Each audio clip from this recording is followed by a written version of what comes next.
a donde sea que yo esté.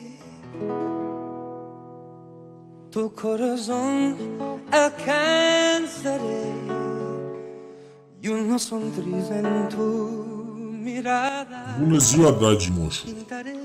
Cred că mă cunoașteți. Eu sunt Moș Crăciun. Vă aduc în fiecare iarnă de Crăciun cadouri și jucării. În noaptea de Crăciun, tuturor copiilor cu minți le aduc jucăriile pe care ei și le-au dorit. Mulți dintre voi mi-ați trimis o scrisoare în care ați cerut tot ceea ce vă doriți.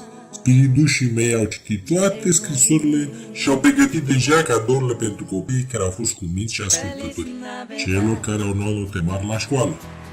Astăzi mă adresez în special copiilor care învață bine și sunt și la școala de teatru și comunicare. Am vorbit deja cu doamna Mariana și mi-a spus că toți meritați să primiți cadouri anul acesta.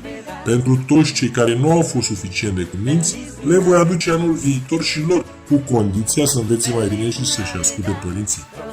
Vreau să vă spun câte ceva fiecăruia dintre voi. Dragă Tudor, am primit scrisoarea ta și o să-ți aduc un avion Playmobil și altele.